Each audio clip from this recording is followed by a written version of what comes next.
Nel I secolo d.C., dalla Scandinavia, loro terra d'origine, giungono sul continente europeo i Longobardi.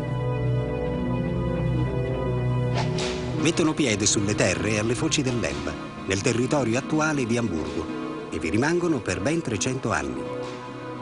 Sono un popolo grezzo, fatto di gente solida e robusta, di grande statura e dalle lunghe barbe. Un particolare che li identificherà nella storia rispetto a tutti gli altri popoli che venivano dal nord e che erano chiamati barbari.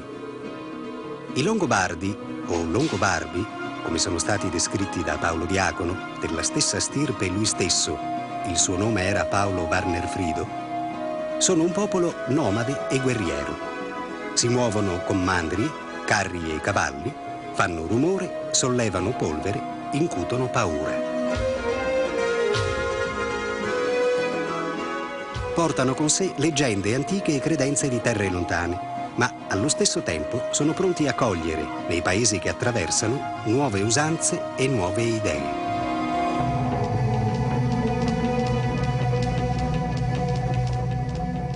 Risalendo l'Elba, arrivano alla Morava e da questa al Danubio, il grande fiume che li guida fino a dove oggi sorge Vienna. E poi passano anche il Danubio e si spingono in Pannonia, una regione ungherese dove sostano per 40 anni.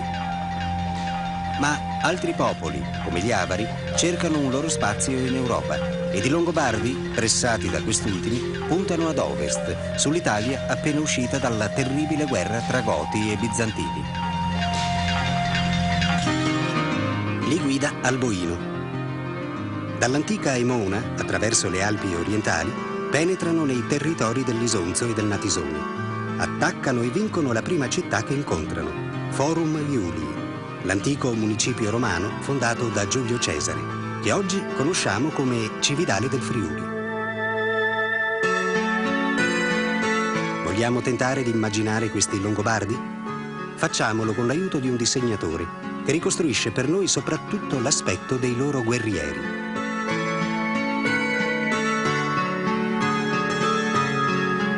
Uomini notevoli, di oltre 1,90 m di altezza, biondi, armati di spade, lancia e scudo.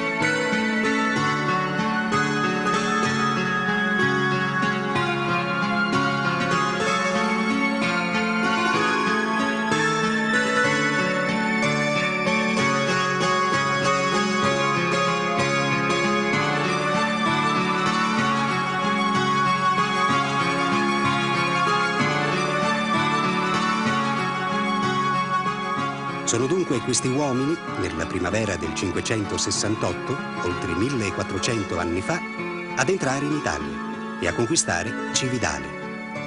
Ma come avvenne? Quale fu l'impatto con le popolazioni che vi risiedevano? Di solito si pensa che i Longobardi, entrando in Italia, siano stati violenti all'uso barbaro di un tempo, ma bisogna calcolare che i Longobardi, entrando in Italia, non erano del tutto digiuni di una certa cultura propria e di una cultura anche imparata, no? Presso i bizantini. Bisogna tener conto che i Longobardi per 40 anni almeno sono stati vicini dell'impero bizantino, federati e anche ausiliari dell'impero bizantino, e quindi hanno cominciato ad assaporare, a vedere, a apprendere parecchie forme culturali romane del luogo, bizantine, eccetera, in modo che al momento di entrare in Italia avevano già una certa conoscenza delle istituzioni romane, della cultura romana, eccetera, eccetera. Cosa significava per i Longobardi, per Alboino, il re di Cividale? Cividale era la capitale della regione delle Venezie in quel momento. Noi sappiamo che capitale precedente era stata Aquileia, la grande Aquileia nel tempo romano. Cividale aveva ereditato, col nome poi di Forum Iulii, tutta la disponibilità, tutta la cultura aquileiese. Cividale anche dal punto di vista militare rappresentava un baluardo contro popoli barbarici che tendevano a venire verso il Mediterraneo. L'Alboino conosceva bene quindi Cividale, no? E anche i Longobardi conoscevano bene Cividale per essere passati già anni prima da queste parti, entrando in Italia in ausilio dei bizantini, in aiuto dei bizantini contro i Goti. Che cosa lasciò Alboino? Alboino lasciò intanto un nipote, Gisulfo, il duca Gisulfo, il primo duca di Cividale, il primo duca d'Italia, e con Gisulfo lasciò una parte dei guerrieri nobili longobardi, cioè una parte di quelle fare un raggruppamento nobiliare di armati, di guerrieri, cioè parenti naturalmente, no, fra di loro. Lasciò alcune fare, dice anche Paolo Diacono, lo storico dei Longobardi, alcune fare delle più importanti, quindi guerrieri molto nobili, diciamo così, no? Ricchi e nobili, i quali dovevano difendere il ducato longobardo e quindi le spalle di Alboino mentre avanzava in Italia dall'ingresso, dalla calata di altri popoli barbarici settentrionali. Restiamo dunque in Friuli, nel primo ducato longobardo in Italia, che re Alboino lascia al nipote Gisulfo per poter proseguire nelle sue rapide conquiste. E vi restiamo per scoprire quelle tracce della civiltà longobarda che hanno contraddistinto soprattutto la loro vita quotidiana.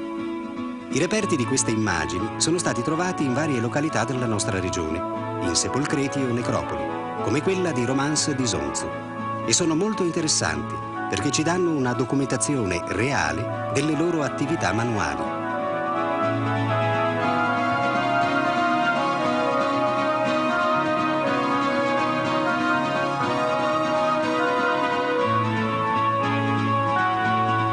Essendo un popolo guerriero, i Longobardi erano innanzitutto fabbri, che forgiavano spade, lance, coltelli e umboni per gli scudi. Ma questi reperti ci dicono anche che sono stati raffinati orefici e brillanti esecutori di lavori in oro e in altri materiali preziosi.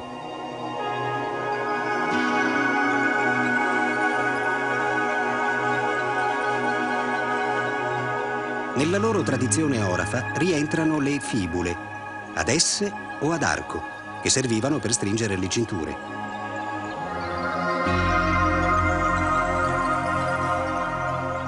Le croci auree e le placchette con simboli religiosi eseguiti a sbalzo.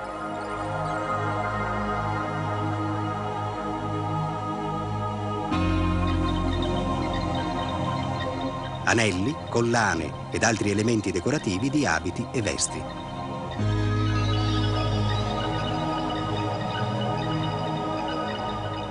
Forme d'arte che talvolta accostano, fondendoli, spunti germanici, nordici, orientali e bizantini.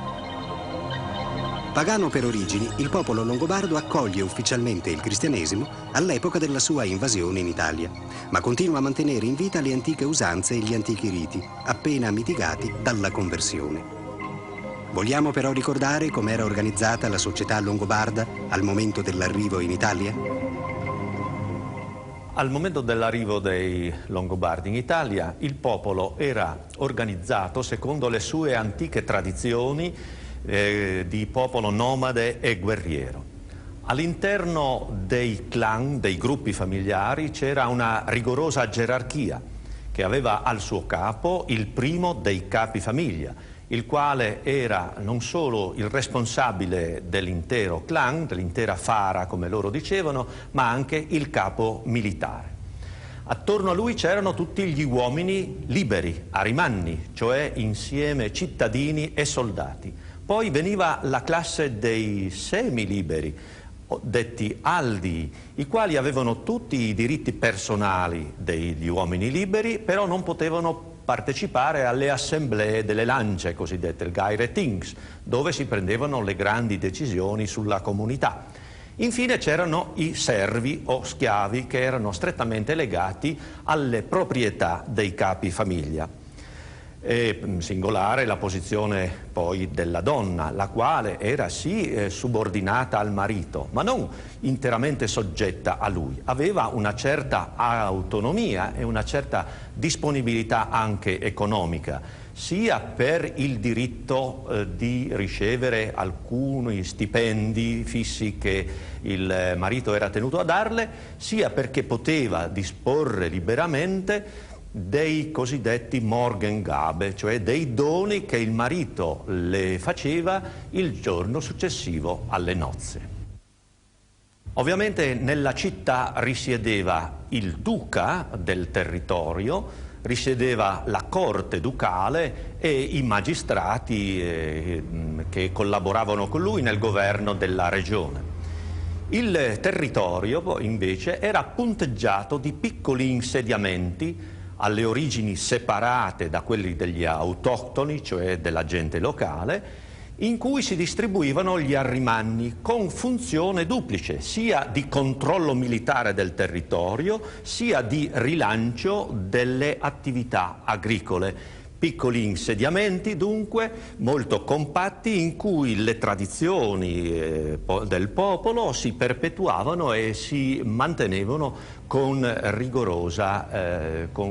ferma e rigorosa tradizione. All'inizio, dunque, i Longobardi, quando entrano in Italia, sono gran parte ancora pagani. Cioè adorano i loro dei tradizionali e in particolare il dio guerriero Wotan o Odino. Alcuni avevano già avuto contatto con la religione cristiana e si erano convertiti a livello personale. Alla corte c'erano invece c'era una professione religiosa di tipo ora cattolico, ora ariano, scelta prevalentemente per ragioni politiche. Avverrà invece, dopo il loro ingresso in Italia, un lento processo di conversione al cattolicesimo ortodosso romano. Questo processo termina verso la fine del VII secolo, per cui nell'VIII secolo ormai non c'è più distinzione fra la religione delle vecchie popolazioni latine e dei nuovi venuti. Le due culture, le due popolazioni professano ormai quell'unica religione cattolica ortodossa che è il vecchio matrimonio locale. Ovviamente la presenza longobarda nella Chiesa ha portato anche a scelte di tipo pastorale, religioso, liturgico nuovo. Per esempio la scelta di alcuni santi che sono più congeniali con la spiritualità e la religiosità longobarda, per esempio il culto di San Michele o di San Giorgio, che sono santi soldati che sono molto venerati dai longobardi. La storia del regno longobardo in Italia, come ci viene narrata da Paolo Diacono, è la storia di un popolo, dei suoi re e delle sue regine. Storie di intrighi e inganni, di lotte per il potere e di eroiche imprese. Già Alboino e Rotari avevano condotto le genti longobarde alla conquista dell'Italia settentrionale, proseguendo poi, attraverso la Tuscia, fino alle terre di Spoleto e Benevento, tolte ai bizantini. Resistono quelle del papato e del territorio di Ravenna, che ospita l'Esarca, ovvero il rappresentante dell'imperatore di Bisanzio. Ma l'Italia è ormai dominata dalla corona longobarda, che unifica politicamente il territorio di tutta la penisola. Tra i re si distinguono Rotari, che nel 643 a Pavia fissa in un unico testo le antiche leggi, prima tramandate soltanto a voce. Agilulfo e Teodolinda, che guidano il regno con mano salda.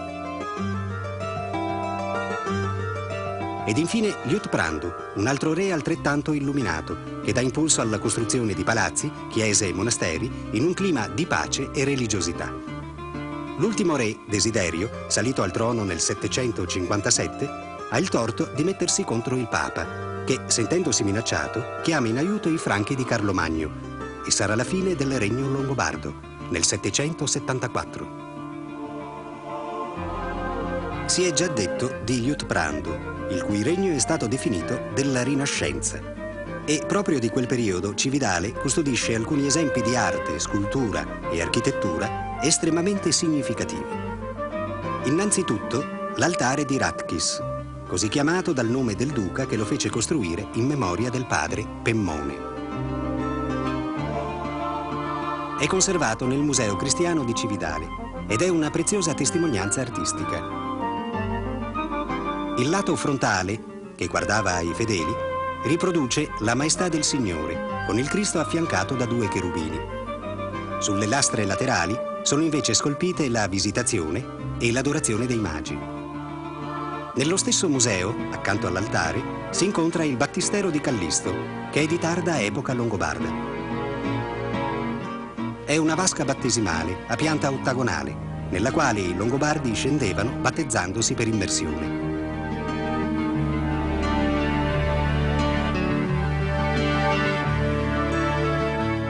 Ben più importante, sempre a Cividale, il tempietto longobardo, che un tempo era parte integrante della Gastaldaga, cioè della sede del gastaldo locale nominato dal re e a lui fedele. È uno dei pochissimi esempi dell'architettura di epoca longobarda giunto intatto fino a noi. Una visita al tempietto, possibilmente guidata da un esperto, che potrà illustrare molti particolari di questo piccolo scrigno, è indubbiamente un'esperienza affascinante. Basta saper cogliere tra queste pareti l'atmosfera sacra dei luoghi in cui si è celebrato un rito antico.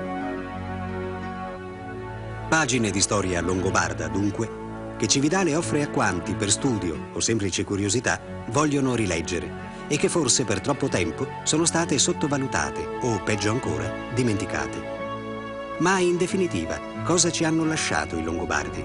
O meglio, cosa rimane ancora oggi della loro presenza nel Friuli Venezia Giulia? Direi che ai Longobardi dobbiamo addirittura il nome di Friuli. È noto infatti che quando sono giunti in questa terra hanno dato il nome di Civitas Austriae, città del nord, a quella cittadina, Forum Iuli, che sarebbe poi diventata Cividale. E il nome di Forum Iuli, diventato Friuli, avrebbe in seguito indicato l'intero territorio. Per restare alle parole, diremo che altre località friulane ricordano nel nome Longobardi, Fara di Sonzo ad esempio, e che molte parole della lingua friulana sono derivate direttamente dalla lingua longobarda. Ad esempio Bleon, che in Carnia vuol dire lenzuolo, ad esempio Braide, ad esempio Brut, brodo, Sgarfà, Sbrovà, eccetera. È ovvio però che quando si parla di Longobardi si ricordino soprattutto i monumenti maggiori. Ecco allora che la città di Cividale conserva nel tempietto longobardo, conserva nell'Ara di Ratchis, conserva nel battistero di Callisto la grande scultura longobarda, quel particolare loro modo di lavorare la pietra, forte, severo, delle volte tecnicamente, a dire la verità, non comprensibile. E ricorda negli ori e nelle varie e preziose testimonianze che sono state ritrovate nelle tombe anche il loro modo di lavorare i metalli. Io credo che il popolo longobardo resterà sempre in parte un popolo misterioso e perciò tanto più affascinante. Ritengo però che ulteriori ricerche, quelle iniziate già nel secolo scorso e continuate attraverso l'opera di valenti studiosi e di appassionati ricercatori, che hanno portato ad esempio in questi giorni alla scoperta anche della grande necropoli prima non conosciuta di Romans di Sonzo e che hanno tolto dalla terra numerose testimonianze d'arte, di storia e di cultura in questi ultimi tempi, potranno meglio far luce sul popolo longobardo, che resterà uno dei capisaldi per la conoscenza della storia bimillenaria della nostra regione. Mistero, piacere della scoperta, fantasia. Possono essere queste le motivazioni che ci portano sulle tracce dei Longobardi nel Friuli Venezia Giulia. Cividale, Romans di Sonzo, come abbiamo visto, ma anche Cormons, Nimis, Artegna, Gemona, Osoppo, Ragogna e Invillino, che furono l'antica linea di difesa longobarda dalle invasioni degli Avari, ci parlano ancora di questo popolo, dei suoi re e dei suoi possenti guerrieri. Un brano di storia di oltre 2 secoli, cominciato proprio qui, in queste terre orientali.